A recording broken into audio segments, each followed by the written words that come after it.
we give up thinking that what we're looking for is going to be found in giving up. Right. You know what I mean? If I give up, I'll be happy. If I give up and go to another church, I'll be successful. Or I go to a different company, I'll be successful. Or get a different wife or a different husband. And I'm just believe with all my heart that in reality, what you're looking for is on the other side of perseverance.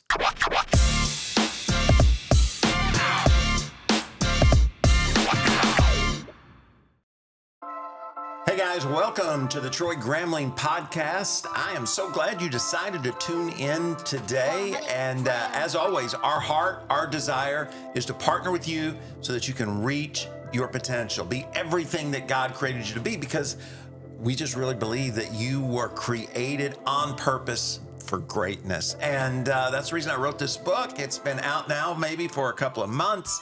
And if you haven't picked up a copy, I just encourage you to do that. I really enjoyed might be a little too strong, but I enjoy seeing the impact a book can have on somebody's life. It's an easy read, but it's a roadmap on how do we get from where we are to what God has promised us to be. And really exciting. And you can pick it up wherever you purchase books. I'm sure there's a link below if you're watching on YouTube. And if you're listening on one of the podcast apps, just go to Amazon.com or Barnes & Noble or wherever you purchase your books. Be sure and subscribe and share. Tell your friends about the podcast. Our heart is to build a community so that we can do life with other folks who are on the same journey. And today we're going to talk about the number one reason people fail. The number one reason people don't succeed when it comes to their potential, when it comes to their dreams, when it comes to marriage, really when it comes to every aspect of their life. And here's the thing. It's hard. Life is hard. Business is hard. Ministry is hard. Success is hard, right? Getting stronger is hard. Staying healthy is hard, right? All of those things are difficult to do. And when things are difficult, our greatest temptation is to quit.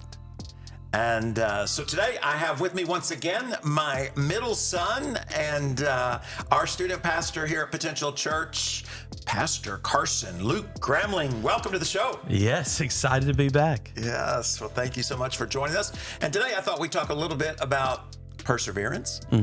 You deal with students and parents, and that's not always the easiest thing to do. But one of the things I learned in writing the book is for them to get from being enslaved to the promised land, more than anything else, it just took perseverance. Yep. That idea of just continuing to move forward with everything going on around you. And I think that this is something that has changed quite significantly. Let me not say changed. There's been a lot more reasons to quit, maybe. What I've found with young people in general, whether students or even young adults, is there's been this wave of mental health awareness.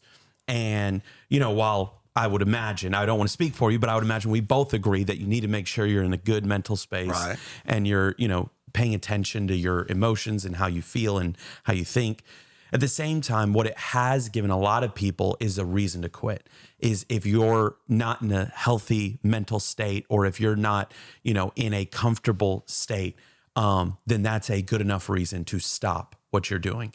And kind of blame it on the circumstances, creating an unhealthy mental health rather than I've got to push through that difficulty. And so we found that there's so many young people who like you said, when things get difficult, and it's not only that they're deciding to quit, it's that people are telling them they need to quit, that, hey, this isn't healthy for your mental health. This isn't something that you need to put on yourself. And so it seems like there's, like I said, just more reasons than ever to stop when it gets challenging. Yeah. Because we're always, it seems like, looking for a reason to give up when it's difficult. You know what I mean? It's like if you're running, your side hurts, right? Or my knee's sore, right? And again, sometimes that's true. Sometimes you're having a chest pain and you need to stop, right? And that can be, I guess, that can be the difficult aspect, is knowing when you really need to take a break and when you need to push through. But it's undeniable that we're always looking for something outside of ourselves to blame for why what we're doing is so difficult. I mean, even when people become Christians, Christ followers, they often get mad at God or get mad at their church or their pastor or whatever, because, we trust Christ assuming wrongly that life's going to get easier. Right. And in reality, when it doesn't, it's like, well, somebody's got to be, this has got to be somebody's fault. Right. And we forget that in this fallen world, one of the things I think people forget is in Genesis 3, when Adam and Eve kind of screwed it up for all of us, and then we all did our part, but talked about how by the sweat of the brow. And I think that means more than just weeds in the garden. Yeah. Everything is difficult. Yeah, absolutely. I, knowing we were going to talk about this today, I read a study this morning done by two guys where they would check on, it was a little over 3,200 people, and they would check on them periodically every couple years. And they would check on their perseverance. How are you doing? Do you feel like you're still pushing through? Do you feel like you've given up? And what they found is that the people who were, more willing to persevere actually experience far less mental health issues when you think of depression and anxiety. And it's so funny because the world tells us the opposite. It tells us that the circumstances we're in are what are causing the mental health issues. When what that study showed, again, over 3,200 people, what it showed is that really it's the pushing through that uncomfortability that provides the peace that I think so many of us are looking for. Yeah, I thought that's so true. And I thought we might kind of just follow the people of God in their journey and some of the things they went through and see if we can identify, if our listeners and those who are watching today can identify as well. But they didn't get very far at all before, they didn't even get gone. Yeah. Moses cast this big vision, and we all get excited about a vision. Right? Whatever it is. It's the reason we say, okay, I'll sign up. We were talking about camp earlier. I'll sign up to go to camp, right? They see the video, all the things that are going on. But even to get to camp means, one, the family's got to come up with the resources. They got to make the time. There's all these other things happening. And the same thing happens with the people of God. They hear freedom. They're all excited, but you don't cast the vision today and experience the success tomorrow. Yeah. And so before they even get gone, they're like, God, they want to quit because they get discouraged. Yeah. And I think, I'm sure you experience that a lot with, casting vision and then people being, I'm saying they're going to be there and then they don't show up. Right. Basically. Absolutely. I find that the challenging part for me, in particular, when it comes to perseverance, is the initial vision cast to me is a little easy or easier to make that initial, this is what we're going to do. This is how we're going to do it. What's really hard when it comes to perseverance is sticking with that, right? Is like when there's constant pushback, when you're even losing faith in it, is sticking in that. And I think, like you said, with the Israelites escaping Egypt, once they finally do leave, they're stuck up against the ocean. And all of a sudden, the Egyptians are coming after them, and they're freaking out. They're, we want to quit. Like, we should have stayed there. We should have never done this. And I love what Moses says. He says, stand firm. And for me, that is really what perseverance is about. Stand firm and watch what God is going to do. Watch how this situation is going to change. Watch how the work that has been put in is going to be realized. And sometimes it's just that. It's standing firm. It's not necessarily even moving forward. Sometimes it is just, I'm going to just stay where I'm at. I'm not going to back off of what I believe I need to do, regardless of what may be coming against me. And, as we know from that story, God does show up, and, they're able to get away from the Egyptians. And so I think that, that passage there of standing firm is just so, relevant for the idea of perseverance. And God doesn't have a lot of compassion for him, because when Moses goes to him and, and is kind of complaining a little bit, and God's like, what are you coming to me for? Yeah. In the sense that I've already told you, Right. I'm going to take you to your destiny. I'm going to take you to the promised land. I'm going to keep my promise. So what's, you thought it was going to be easy, or you thought it was going to be, and I think if we underestimate how big of a challenge it's going to be, then we're not ready when we, whoa, tearing my microphone apart here. If we're not prepared, if we don't think, hey, this is going to be challenging, then we're not ready. I know it's like going to the gym. You watch a video, you read a book, you get convicted, whatever it is. Your spouse talks to you, your best friend, and says, hey, it's time I get in shape. And you're motivated until the alarm clock goes off the next morning. Yeah. And if you're not ready, if you're not thinking, when that alarm clock goes off, no matter how excited I am tonight, I'm probably not going to want to get up. And not only am I probably not going to want to get up, these are the excuses I'm already going to have. I'm going to say I'm tired. I'm going to say, and so for me, one of the things that I always do is I kind of think through that process. We like to keep our bedroom cold. So, it's always hard to get up. It's great to sleep. They even say when they do studies that a cold, I know you know nothing about a cold bedroom, but y'all have had lots of air conditioning issues, but it's great for sleeping, but it's not great for getting up. And so one of the things that I know that. So I know when that alarm goes off at 5 o'clock in the morning, I'm not going to want to necessarily get up in that cold room. So I do two things. One is I have a bathrobe, okay? and so I can throw that on. And then secondly, I pick out my clothes the night before. Now, my wife, Steph, she, your mom, she does that all the time, right? But I don't.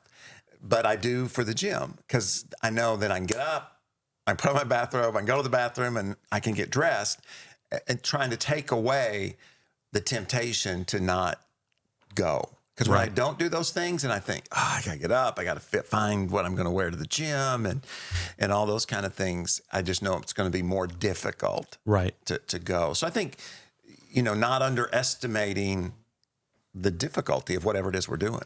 Absolutely. And I think, motivation can really be the enemy of perseverance, because it comes and goes. There are times where you're more motivated than ever. And there are times where you can't, no matter where you look, you can't find motivation. And so I think for me, one of the biggest things when it comes to perseverance is really honing in on consistency.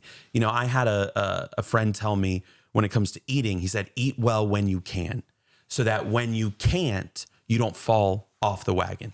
And that idea of, you're not going to be able to do everything perfect every time. None of us are.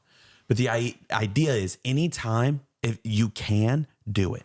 That way, when those moments come where, hey, like you said, you do need rest today. It has been a crazy week. You are injured, whatever it may be. You're not falling off the wagon because you've kept that consistency going throughout. And I know that for me, the biggest challenge is always, I get really motivated in the beginning of something. And then when it gets to that perseverance stage, because I was so motivated, I spent 3 hours at the gym. And then all of a sudden, now going the next day is intimidating, because it's like, I don't want to spend 3 hours at the gym. So really keeping those things small and obtainable makes it so much easier to kind of keep that perseverance as you go throughout the task of accomplishing something. Yeah. Sometimes I just want to say I'm going to quit. Makes me feel better. Even though, because there's certain things, again, going to the gym, I might give up on today. But, when it comes like to ministry can be challenging.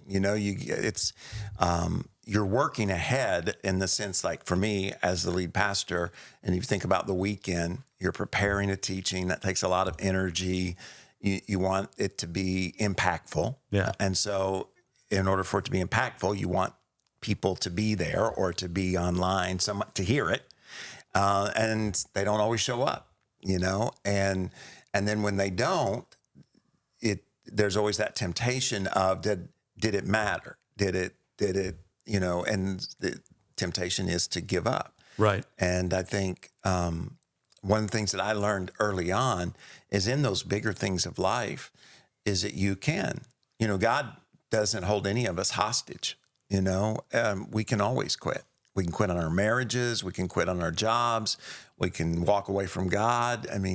People do that all the time. It's just those things. And this is, I think, so important to put inside of our heart. It's the difference between Moses and the people he was leading, is that if you do, it's not going to take you where you want to go.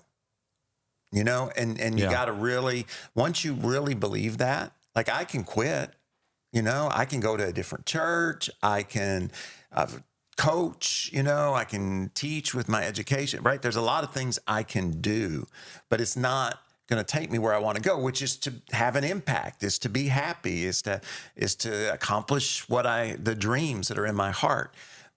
And once you know that, I think it makes it a lot more difficult to give up. Yeah, absolutely. Well, it gives you that confidence that things will pan out if you stick with it. You know, when you even think about this, right, the podcast and the YouTube, you think it's really been this past, you know, couple weeks where there's been immense growth and it's really picking up. But this is episode 77. You know, there's 52 weeks in a year. Yeah. And so it's been over a year of doing this podcast where it's really now starting to have legs, and still not on the level that I know God has called it to. And so, you know, a year of doing something with not seeing as much as you'd like is that's a challenge. And so really the only thing that can get you through is knowing that I know this is going to pan out. I know this is going to lead me to where I've been called to be. I just have to trust that. And I think that's where it gets difficult, right? Is that trust, is that faith, that knowing this is what I've been asked to do.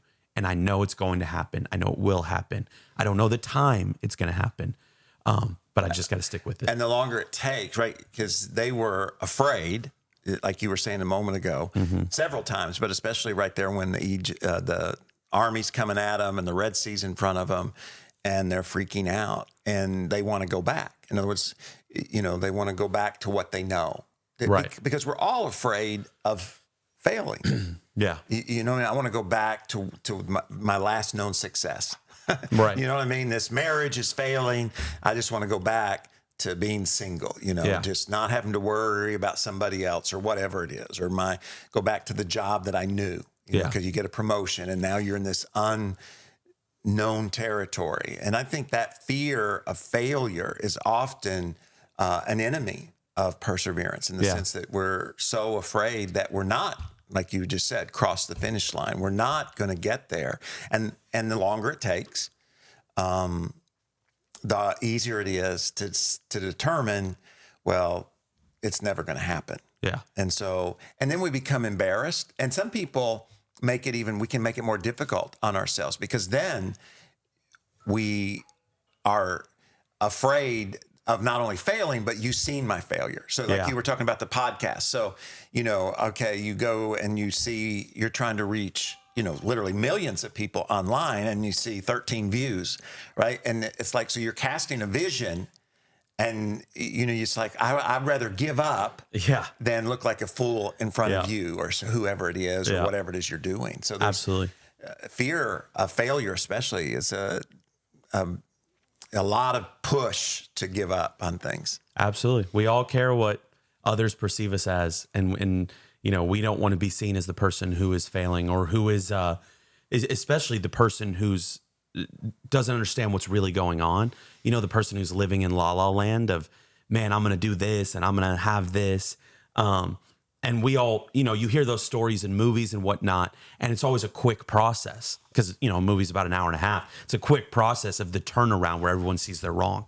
When in reality, that process is years, sometimes decades before that really happens. And, you know, I think that sometimes what can often happen is you stay in it because it's your only option, but you're mentally checked out. You know, it's like, I haven't quit. And we kind of pride ourselves on that. I haven't quit, but mentally we checked out. You know, it may be our only job, and so that's why we haven't left it. But we, you know, we're not running after the dream that was initially there. And like you said, again, just that fear of failure. We'd rather be average than, you know, have the possibility of looking like a failure. Yeah, even in marriages, right? People say, well, we're staying together for the kids. And it's like, well, where's that going to lead? Yeah. You know, because ultimately then you're going to be apart because you've given up. Right. You know, we're no longer working on the relationship. We're just persevering in the sense of we're sleeping in the same house for the kids, but we we've given up on having the kind of, because you didn't get into the relationship to have kids, right? Kids are the result of that relationship, Right. and then the extension of that and the next generation and all those things. But, you said I do because you love the person in front of you. Yeah. And I think that's a good point. It's easy sometimes to give up in such a way that those around us may not even be aware that we've given up. Mm-hmm. We go to work every day, or we can go to the gym. You know what I mean? I mean, it's, in some sense, it's victory. You got up and you went, but you quit working out because you didn't see the gains that you wanted, or Right. whatever it is. And that's even in some ways more challenging because all those things are just me. Yeah. It's all of this, my mind and my heart, and wrestling with that on the inside. And that's one of the great benefits, I think, of being a Christ follower, is because, then you have the Holy Spirit too, that's guiding you and directing you. It's like God spoke to Moses, and it's like, get going. Yeah. Absolutely. Well, I think it's easy to rest on, I'm still showing up. I showed up. That's a win. And there are days where showing up is a win. You know what I mean? When you're going through incredible loss or challenge, sometimes it is about showing up. But the goal is to not stay there. We go to a gym that has some nice amenities. It's got, a jacuzzi and a steam room and stuff. And you can easily see people who didn't work out. They're just going for that, but still feel that win of, I went. I went. That's the win. When in reality, it's not bringing the growth at the end of the day that's desired. And that's when it becomes more about what people perceive as winning than actually winning. When it becomes more about, what do people see rather than what's actually going on. And you can hide that for a little bit, but eventually it's all seen. You know what I mean? Eventually, when you haven't put on the muscle or you haven't lost the weight, when you didn't get the promotion after years, it's all kind of seen that maybe, you were showing up, but it wasn't necessarily still running after it. Like you said, as God tells Moses, it's time to go. And so you can kind of see that in people's lives. Yeah, I know when, before we came here, and I've often talked about how things didn't go well in Little Rock, and you're probably too young to actually remember all of that, other than you had to go to a new school. In other words, we made a lot of sacrifices to go to Little Rock, and that didn't work out. And the decision is, do we stay here and figure it out? Do we go somewhere else, or do we go back to what we know? Yeah. The people that we know, the church that we know, the position that we know, right? All of those kind of things. And I think everybody goes through that in life, where there's those moments, and the decision we make, has an incredible impact, and so I remember calling Dan, who was here at Potential at the time, and asking him, do you know anybody in Little Rock? And he's like, well, no, but we're looking for a young adult pastor, which was a whole different position than what I had in a whole different place. And we didn't know anybody. And that step of faith, really, and the faith, of course, is in that calling that God has put on our life, but also in who God's created us to be. I came here thinking what I thought was going to happen is Steph and I were going to learn, and then God would take what we've learned and take us somewhere. So I didn't know what God had planned, Right. but I'm so thankful for taking that step. Yeah. There's no guarantee that it was going to work out here, that, we were going to be able to succeed. The cultures were totally different, all those lots of reasons to be afraid. But instead of letting that fear move us backwards, even family and friends, well, why are you going there? I mean, Miami's dangerous, know, and all those things. But man, that's where we've experienced so much success. But along the way, there's been so much. I just remember so many different moments where I wanted to quit. Yeah. I remember when we went into what at the time was a new building. 20 years ago, it's no longer a new building. Yeah. And the church didn't. A lot of times you went into the building, you have this immediate growth, and we got to about 3,000, and I remember thinking, are we ever going to get beyond that? What's the difference between us and this church and that church? And is this all that I can do, all that God's called me to do?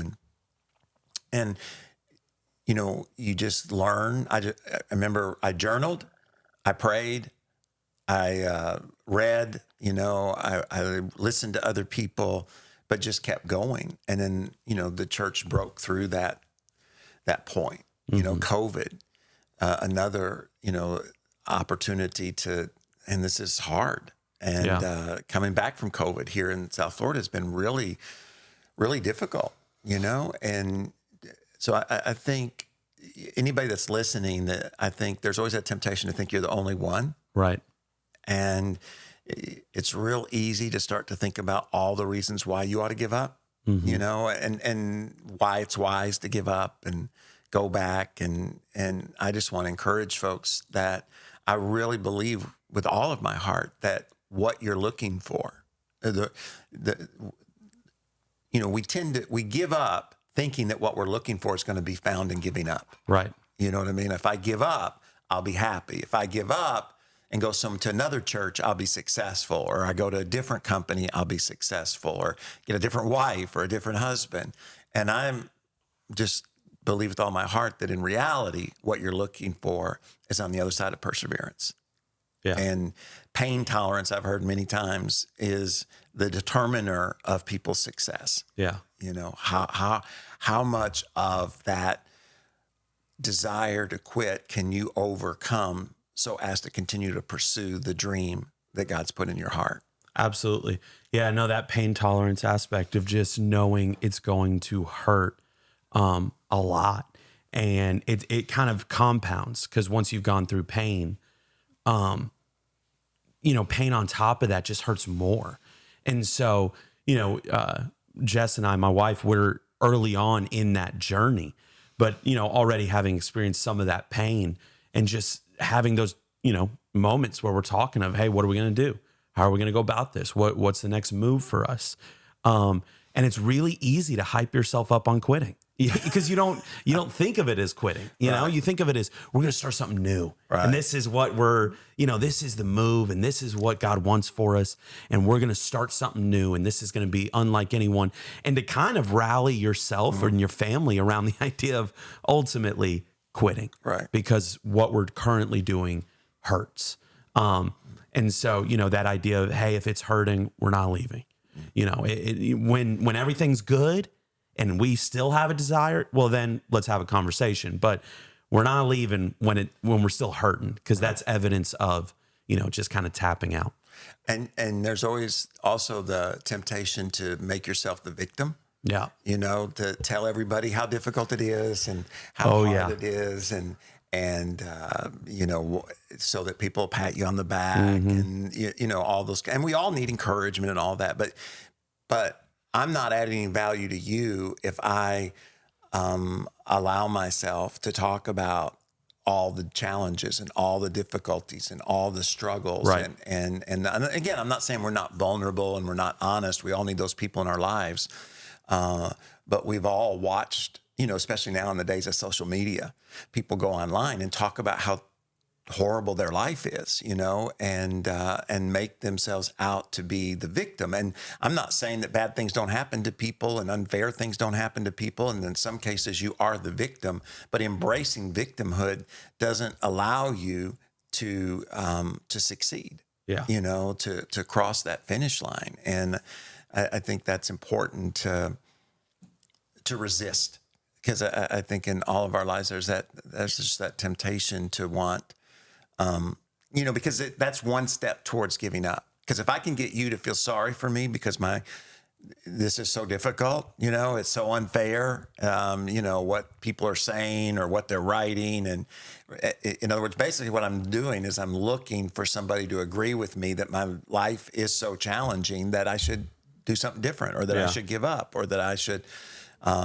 surrender. So you have to be careful, not only in yourself, but as a friend. Yeah. You know what I'm saying? That I can encourage you, but I can also challenge you, to say, look, yes, it's difficult, and I'm here to help and I'm here to support and I'm here to encourage you. But yes, it's difficult. And anything that you do is going to be difficult. It's going to be challenging. And that, so don't give up. You know what I Right. mean? Just at the end of the day, sometimes you just have to have that stark reality of like, stop whining. God said, Moses, why are you coming to me? Get going. And I think a lot of times we need to hear that from God, but we also need to hear that from our friends or our spouse, is just get going and stop looking for excuses to why you can give up. Right. I know for us, ministry in South Florida is more challenging in some ways than it was in the Bible Belt. There's certain things that are more difficult here. Right. And it's easy to focus on those things and forget all about the things maybe in the Bible Belt that are more difficult that we don't have to deal with. Yeah. And excuse those things so that our effort doesn't have to be, so that we don't have to deal with what in the moment feels like failure, which in reality, according to scripture, is actually preparation. Yeah. Failure is only failure if we don't persevere. Right. It's just preparation if we persevere. Yeah. We're learning something. That's We're good. growing. We're getting stronger. We're figuring out different ways. We were talking about camp, and camp is challenging down here. There's not a lot of locations, and therefore there's lots of control amongst the people who have the campsites, and so it's expensive, talking to the folks in Arkansas. But it's out of that a brand new idea can come. Right. But it's on the other side of the frustration and the pain and the difficulty and the disappointment, right? You got to go through that to get to it. Yes. If it was all going well, you're not going to have a new idea. Right. Right. Every innovation has come as a result of honestly dealing with where you're at. Even in the book Good to Great, they talk about the difference between good companies and great companies is that the great companies are honest about where they are. Yeah. Here's where we are. It's painful to admit, and it's not where we want to be, but it is honestly where we are so that we can get to where we want to go. Yeah, absolutely. Yeah. Perseverance is hard and it hurts. But there's definitely, you can, once you've persevered through something, you can see the greatness that is on the other side. Yeah. And that's what you hold on to, right? When it starts hurting again, is just, I felt how good it feels to persevere and achieve something in the past. I'm going to do it again. That's a great point, because it's not only where it takes you, but it's even what it does in you. Yeah. To know, hey, I could have given up. Yeah. And I didn't. Right. Right. And so. And almost when other people did. I mean, I'm not saying we celebrate other people's failures, but when we all are on a journey with people, and as painful and difficult as it is when people give up, there is this feeling of, there were so many opportunities to give up and so many did, but we kept moving forward. And because of that, we're able to see what God's doing in our life. Yeah. And that's the reason for the podcast. And if you're listening today or watching, we could talk and talk, but it really just comes down to the fact that you don't need to give up today. I don't know what you're tempted to quit on. I don't know what pain you're feeling. I don't know how mistreated you have been, but I do know what it feels like to feel the pain of what you're doing not going the way you want it to go. Yeah. And so I just encourage you that we're here to build a community. It's the reason we do the podcast. We do the live stream on Sunday nights where we have a lot of fun. We talk about some serious issues. We look at culture, but we also interact with the chat because we're not on this journey alone. I remember hearing a long time ago, Nancy Beach say that one is too small a number for greatness. And that's true. We all need people in our lives. And when you want to quit, only people you're looking for is the people who agree with you. Yeah, exactly. About quitting. And we're not going to agree with you. We're going to continue to tell you that greatness is ahead of you, that you were intentionally created, and that the roundabout way on which you find yourself is what's going to prepare you and propel you into the future. Now, I know that somebody who needs to be encouraged, somebody who's going through a difficult time. So I just want to invite you, even do more than that, maybe push you a little bit to share this podcast with somebody and encourage them to take a few moments and listen to it or watch it, but so that they can be reminded. They can be reminded of the dream that God put into their heart, they can be reminded that they're not on this journey alone and that they need to continue to move forward. Yes. And they could send them a copy of the book. Yeah. Because really the book deals with it, because the people of God over and over again went to Moses and said, let's go back. Yeah. Let's go back. So we talk about how did Moses deal with it? How did the people need to deal with it? And I know it'll be an encouragement. So you can pick it up wherever books are sold. You can pick it up online. You can get it on Kindle. But would love for you to pick that up. And not only does it help us, because all of it goes to the next generation. Yes. Which could make a big difference for camp. Absolutely. And we really, really want to do that as well. And again, thanks so much for tuning in. Don't forget the live stream on Sunday nights. Don't forget to subscribe. If you haven't, click the bell, because we're going to do some live streams. Actually, at camp, we're going to do some on-location events, I think. So that's going to be a lot of fun. And as always, we'll see you next Thursday right here on the Troy Gramling Podcast. God bless. And you guys have a good day. See you later.